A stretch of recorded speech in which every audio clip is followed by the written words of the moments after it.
Ya, pada kali ini saya akan membahas analisis faktor eksploratory. Andaikan kita punya pengubah acak X yang terdiri dari P komponen, jadi ada P pengubah acak X yang memiliki vektor rata-rata mu dan matriks varian kovarian sigma. Jadi mu di sini vektor yang terdiri dari P komponen, sedangkan matriks sigma berukuran P kali P. Model faktor mempostulatkan bahwa vektor X ini merupakan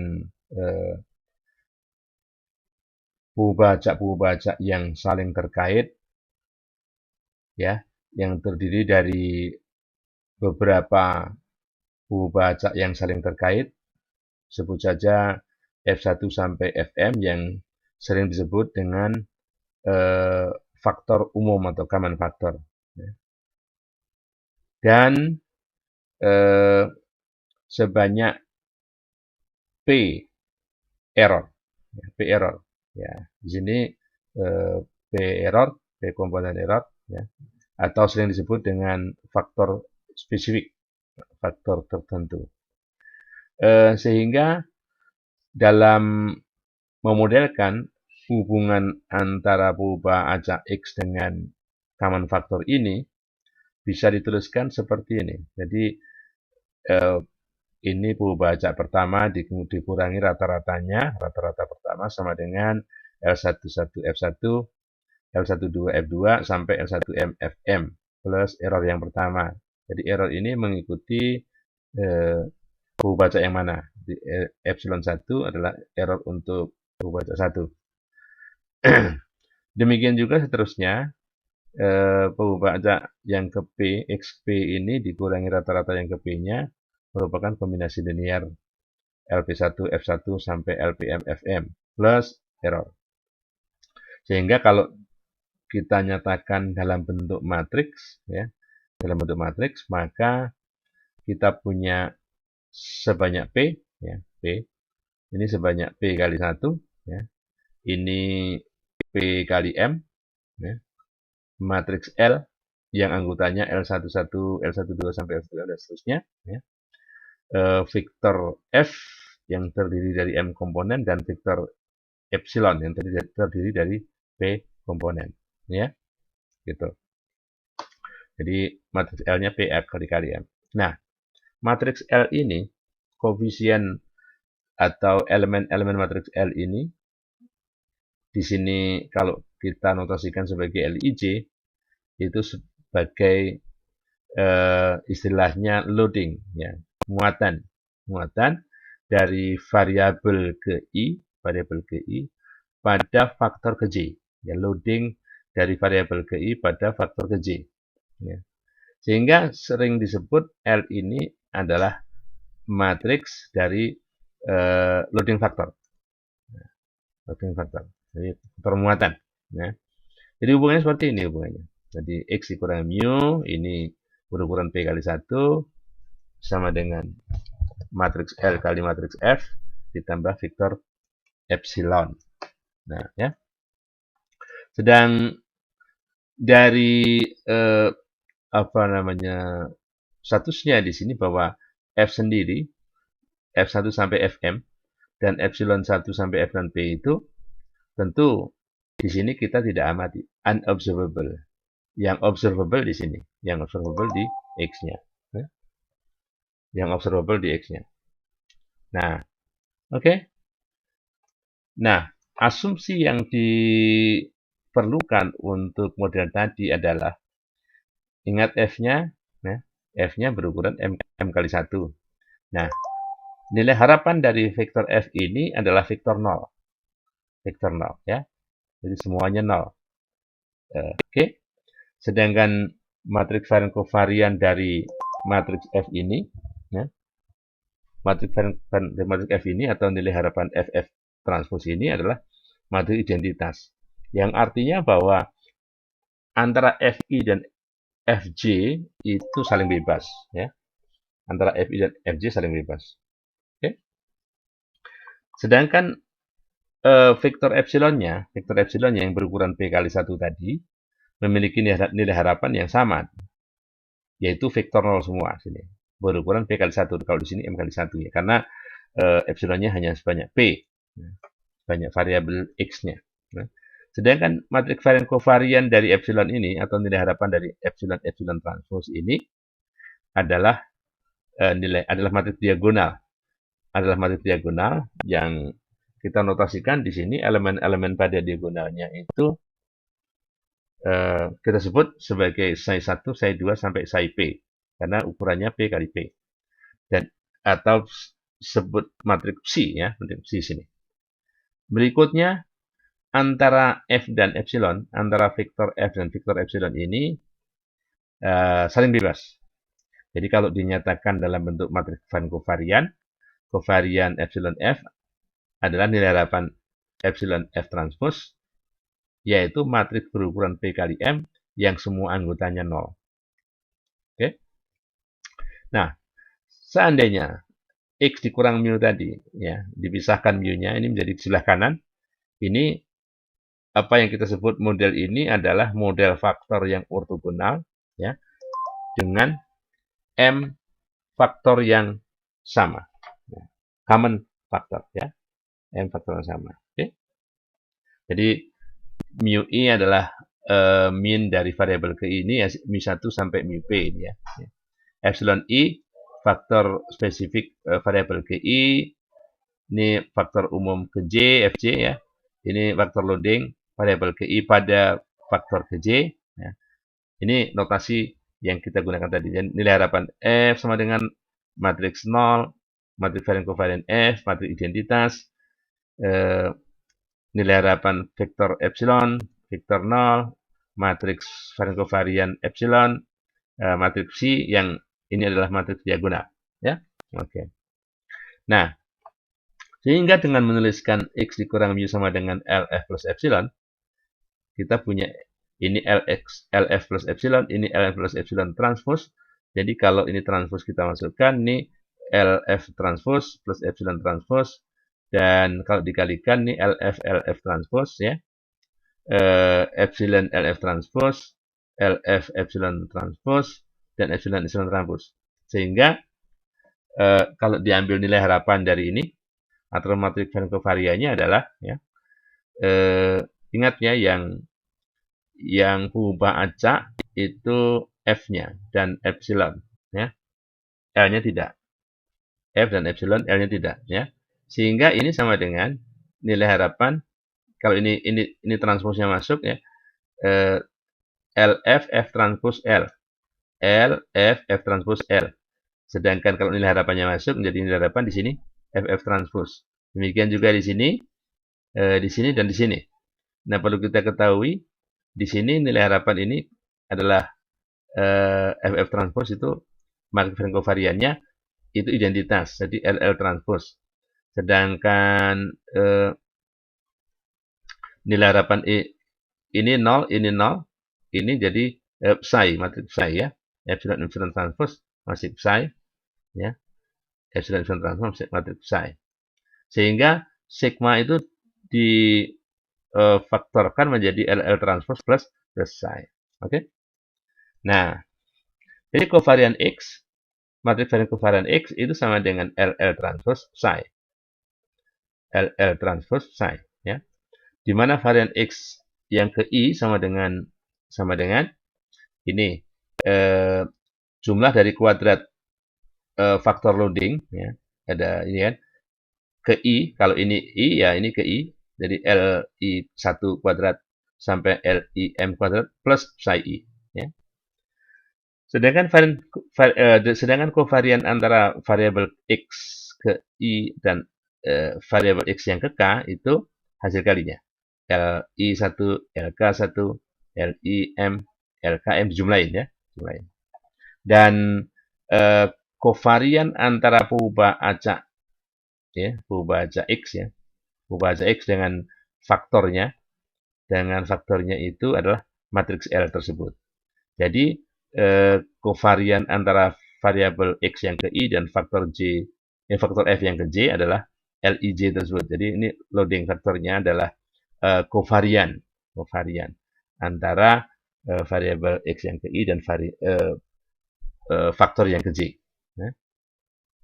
Nah, jadi kalau kita notasikan invarian XI itu sigma II notasinya, atau sigma I kuadrat gitu ya, merupakan jumlah dari komunalitas. Ini namanya komunalitas, jadi ini kita notasikan, kita sebut dengan komunalitas ya, yaitu Li1 kuadrat, Li2 kuadrat, dan seterusnya sampai Lim kuadrat. Sedang yang di sini varian spesifik ya. Nah, komunalitas tersebut kita notasikan dengan HI kuadrat, sehingga sigma II sama dengan HI kuadrat plus SAI untuk semua I dari 1 sampai P. Ya. Nah, ternyata kita bisa punya hubungan antara kalau sigma ini matriks varian kovarian, ya, matriks varian kovarian yang berukuran P kali P, ya. Ini sama dengan hubungannya kalau lambda itu adalah nilai eigen dan epsilon itu vektor eigen. Ini nilai eigen pertama, vektor eigen pertama gitu ya. Nah, sigma ini bisa dituliskan, bisa didekomposisi menjadi penjumlahan dari nilai eigen dikalikan matriks ya, dikalikan matriks hasil kali masing-masing vektor eigen dan transposnya, gitu ya. Atau kalau dituliskan dalam bentuk kuadratiknya, ini dipisah ya, akar lambda 1, epsilon 1, dan seterusnya ya. Dan di sini akar lambda 1, epsilon 1 transpos, jadi sama aja. Nah, sehingga kalau semua P komponen ini kita pakai, sigma PP sama dengan LPP transpos. Nah, di sini kita apa namanya, matriksinya nggak ada, harus ditambahkan dengan matriks 0 di sini yang berukuran P kali P, karena ini sama dengan LL transpos ya, LL transpos. Nah, kalau kita ingin mendekati, ini kalau ini sama dengan ya, karena ini eksak, ini sama persis. Kalau ini kita ingin mendekati, bagaimana kalau kita hanya ambil sebagian saja, bukan P tapi hanya M. Jadi di sini lambda 1 sampai lambda P kalau penuh, karena ini P ukurannya P kali P. Kalau kita ambil sebagian saja M, di mana M itu diharapkan jauh lebih kecil dari P, maka secara teori bunyinya begini. Ya, bunyinya begini. Nah, ini bukan sama dengan ya, sama dengan ada titiknya ini. Kira-kira dapat didekati dengan. Nah, kita berharap hubungan seperti ini untuk M yang kecil saja. Untuk M yang kecil saja. Ya. Kalau ini P kali P, ini P kali M. Ya. Oke. Jadi dengan demikian, psi I-nya bisa dikurangi ini, ya. Sigma II dikurang matriks loading. Kalau ini enggak, kalau sampai P, HI tadi ya, ini enggak sampai P, ini sampai M saja, ya. Oke. Baik. Nah, jadi kalau ingin menduga mengurangi banyaknya ukuran ya. Kalau matriks X penuhnya berukuran P kali P ya. P kali P. Kita ingin membuat kalau P variabel itu terlalu banyak, bagaimana kita meringkas hanya menjadi beberapa variabel baru yang kita sebut dengan faktor itu, hanya sebanyak M saja, ya, Intinya begitu. Nah, kadang kita tidak bisa mendapatkan bahwa sigma itu sama dengan LL transpos plus ini persis ya. Oleh karenanya kita bisa menghitung residualnya. Ini ya. Jika banyaknya common factor is not determined by a priori consideration, ya, such as by theory or the work of other researchers, the choice of M can be based on estimated eigenvalues in much the same manner as with the principal components. Ya. Jadi kita lihat matriks residualnya ini. Nah, jumlah kuadrat dalam artian di sini masing-masing entry itu dikuadratkan kemudian dijumlahkan, itu hasilnya akan lebih kecil dari. Nah, tadi kalau kita batasi sampai M saja ini sisanya, ini adalah nilai eigen yang dikuadratkan sisanya. Ya. Nilai eigen ke M+1, ke M+2, sampai ke P. Masing-masing dikuadratkan, dijumlahkan. Nah, nilai ini masing-masing elemen dari matriks ini kalau dikuadratkan itu nilainya akan kurang dari ini. Oke, nanti kita lihat. Ya. Nah, jadi idealnya berapa? Berapa kita mau mencari M itu? Nah, banyak cara. Ya. Yang jelas kita bisa menggunakan informasi ini ya. Jadi kalau semuanya ada p variabel, kita tahu ini jumlah diagonal dari matriks varian kovarian atau trace matriks varian kovarian sampel ya. Ya, oke. Ini sebagai jumlahnya ya. Itu sama dengan jumlah semua nilai eigen. Jumlah semua nilai eigen. Jadi jumlah semua nilai eigen. Jadi trace dari S sama dengan jumlah semua nilai eigennya. Kalau hanya nilai eigen yang ke J saja, faktor ke J saja, ini faktor ke J ya. Kalau faktor ke J ini nilai eigennya J ya. Berarti ini dibagi teras dari matriks S ya. Kalau kita menggunakan bukan matriks varian kovarian tapi matriks korelasi, maka jumlah diagonalnya sama dengan ukuran dari matriks itu, P. Karena satu semua. Ya. Nah, jadi gitu.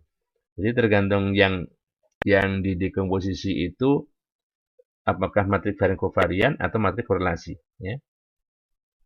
Nah, untuk menguji apakah hipotesisnya bahwa matriks varian kovarian yang berukuran P kali P itu sama dengan LL transpose, di mana L-nya berukuran P kali M, ya, ditambah matriks psi yang berukuran P kali P, kita bisa gunakan matriks ini. Uji ini. Nah, ini adalah nilai estimasi yang didapat dari sini. Nah, sedangkan ini adalah matriks varian kovarian sampelnya. Ya, matriks varian kovarian sampel. Jadi tergantung N-nya nanti. Jadi kalau N-nya ada, bisa dicari dengan rumus ini ya. Derajat bebasnya ini. Ada si Bartlett juga mengemukakan statistiknya. Di sini misalnya Bartlett menggunakan pendekatan lain ya. Nah, ini ya. Bartlett menggunakan pendekatan lain ini yang bisa lihat nanti ya. Jadi uji Bartlett. N banyaknya sampel, P banyaknya, ini P ukuran variabel X, M yang dikendaki ya. Oke, ini semua matriksnya kan sudah dijelaskan semua tadi ya. Jadi statistiknya apakah ini lebih besar daripada KI kuadrat dengan derajat bebas P dikurang M kuadrat min P min M dibagi 2 dengan alfa tertentu ya, paling 5% sampai 1%. Oke. Nah, oke. Nah, kalau kita lihat teladannya ini, andikan ini matriks S. Matriks S ini kita bisa dengan add-in-nya PopTools bisa mencari dengan eigen analisis untuk matriks simetris. Ini adalah lambda 1, lambda 2, lambda 3, lambda 4. Ini adalah vektor eigen 1, 2, 3, 4 ya. Nah, kalau kita gunakan yang kuning saja ini, ya, maka kita punya LL transposnya ini. Kalau yang merah saja ini, merah keunguan ya, itu ini. Kalau biru saja ini. Ya. Jadi maksudnya ini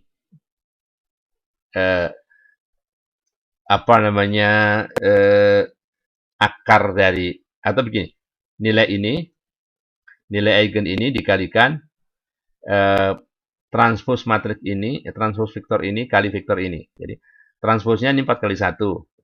Vektor ini 1 kali 4, jadi hasil kali transpos dengan vektor ini 4 kali 4, kalikan ini. Hasilnya ini ya.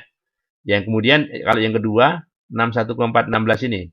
Nah, transpos ini kali matriks ini. Kali vektor itu, ya. Hasilnya ini. Dan seterusnya, itu kalau 1 saja, 2 saja, 3 saja, 4 saja ya. Nah, sekarang kalau digabung 1 dengan 2, 1 dengan 2 ini, 2 faktor maksudnya. Kalau 2 ini langsung, atau jumlah dari ini, itu 17. Ya, 17,113. Dan seterusnya. Ini LL-nya. Bagaimana kalau dibandingkan dengan ini? Ya. Itu kalau pakai 2 faktor. Kalau pakai 3 faktor, nah, semakin dekat nih. Ini semakin dekat ya. Nah, jadi saya bilangin, ini LL transposnya, ini matriksinya. Matriksinya ini 19 kurangi 17 sekian. Ini 1 kuman. Jadi yang di luar diagonal ini 0. Nah, yang di luar diagonal 0. Sehingga errornya itu S ini dikurangi ini tambah ini. Errornya. Jadi yang dia diagonal jadi 0. Jadi ini yang saya maksudkan tadi. Kalau masing-masing dari elemen ini dikuadratkan, kemudian dijumlahkan, dapatnya 3,919. Yang masih lebih kecil dari jumlah 2 ini. Karena ini 2 faktor ya. Jadi kita gunakan dua informasi pertama ini, 2 nilai eigen pertama ini, 2 vektor eigen pertama ya, yang digunakan untuk menghasilkan LL transpose ya. Nah, oke. Kalau 3 nih ya. Ini error nih. Jadi kalau masing-masing ini dikuadratkan, dijumlahkan 1,758. Pas dengan sisa ini di 1,758 nih masih lebih kecil sedikit dari 1,798 ya. Sama-sama nih hampir terkecoh. Ini 1,758 nih 1,798 ya. Oke. Nah, jadi kalau agak beda dikit, kalau ini menggunakan per vektor, kalau pendekatannya ini langsung 2. Kalau ini ya, ini langsung 2 nih. Ini satu vektor ya. Ini vektor, istilahnya vektor pembangkitnya. Vektor pembangkit itu akar dari ini dikalikan masing-masing ini. Dapatnya ini ya. Akar dari ini. Oke. Akar dari ini dikalikan nih. Ya, gitu ya. Nah, semua ini untuk ngecek apakah antar vektor pembangkit ini istilahnya vektor pembangkit dalam ruang berdimensi 4 yang saling bebas. Karena hasil dari ini kali transposnya adalah matriks diagonal ya, matriks diagonal nih yang bebas. Oke. Oke. Nah, apabila kita gunakan satu faktor saja ya, maka hasilnya ini 2 faktor saja, 3 faktor saja, 4 faktor saja. Nah, kalau 4 faktor saja sama dengan kembali ke S. Nah, buat apa kalau M sama dengan P? Kita kan mau mencari M yang lebih kecil dari P. Nah, apakah M-nya 2? Apakah M-nya 3? Ya. Kalau 2 ini berarti hanya 2 faktor pertama ini saja, 2 nilai eigen pertama, 2 vektor eigen pertama ini yang digunakan untuk membangkitkan ini LL transpose ini, menghasilkan LL transpose ini ya. Kalau mau 3 ya 3 ya. Nah, apakah 2 atau 3 ya. Kita lihat. Nah, nilai teladan. Nilai teladan dengan data yang seperti ini. Ini ada 5 variabel X ya. Taste, good buy for money, flavor, suitable for snack, dan sebagainya. Matriks yang kita dapatkan, S-nya, matriks varian-kovariannya adalah matriks korelasi.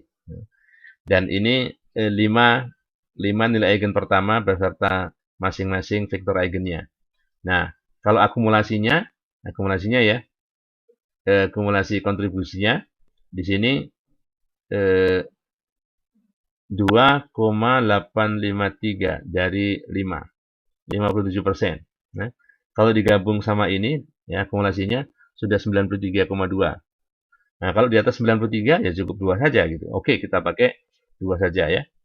Dan ini adalah dengan cara yang sama seperti kemarin, akar dari yang seperti tadi ya, akar dari ini kali nilai 0,331 akar 2,853 kali ini, ya, dan seterusnya. Ini membentuk vektor pembangkit dua faktor ini, faktor pertama, faktor kedua ya.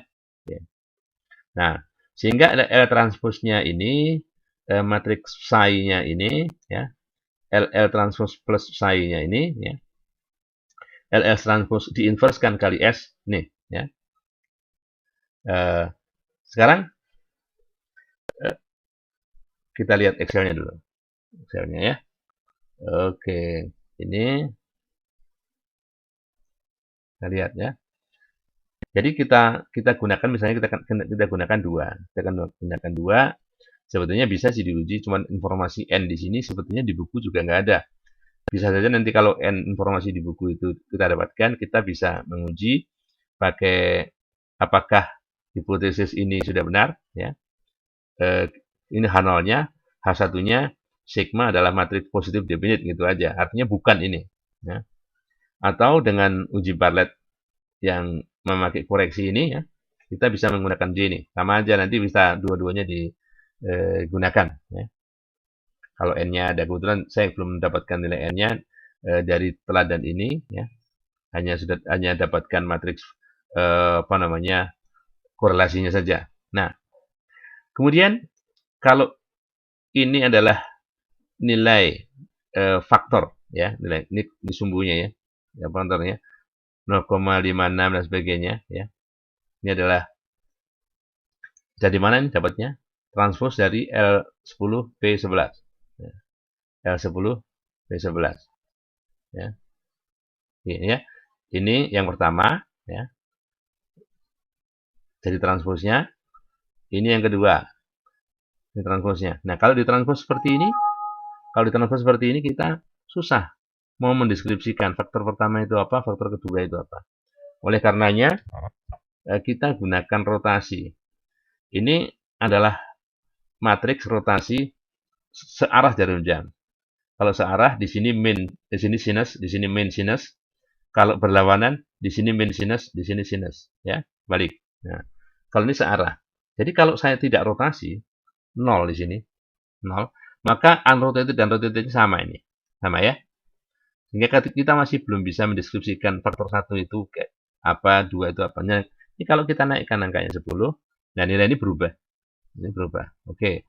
Masih belum jelas juga, naikkan lagi. Demikian rupa sehingga memudahkan kita untuk menginterpretasi. Jadi ya 20, oke. 30. Oh, sudah jelas nih. Sudah jelas nih taste, ya, flavor, suitable. Ini 3 ini di atas 0,5, ya. Ini yang di atas 0,5, 2 ini. Ya kan terpisah nih. Jadi tidak ada yang ambigu, jadi nggak ada yang ambigu. Oke. Nah, seandainya kita bisa mainkan berapa aja sudutnya, ya. Nah, gitu ya. Oke. Masih belum lagi. Oke, misalnya 3 di mana. Dengan demikian kita anggap faktor yang pertama ini karena didominasi oleh taste, flavor, dan suitable for snack, mungkin kita sebut itu taste factor, itu faktor rasa gitu ya. Sedangkan yang lain, nah ya, karena ada hubungan dengan energi ini faktor nutrisi. Nah, kayak gitu ya. Nah, tetapi ingat bahwa pemberian nama ini tidak unik. Tidak unik artinya tergantung apapun yang ingin diberikan namanya itu. Tapi mungkin akan lebih baik apabila digunakan yang mendekati dari deskripsi masing-masing variabel asalnya. Oke, mungkin bahasan analisis faktornya saya sampai di situ, mengeksplornya, analisis faktor eksploratory. Kita mencari faktor-faktor itu apa saja. Nah, sudah kita temukan dari kelima variabel X tadi, terreduksi ya menjadi 2 variabel baru yang kita sebut variabel baru tersebut faktor. Ini kan kita nggak tahu, baru tahu kemudian, dan kita beri nama faktor pertama taste factor, faktor kedua nutritional factor. Demikian yang dapat saya sampaikan. Kurang lebihnya mohon tulis komen di bawah ini atau japri ke saya di email sigit.nugroho.1960@gmail.com. Terima kasih.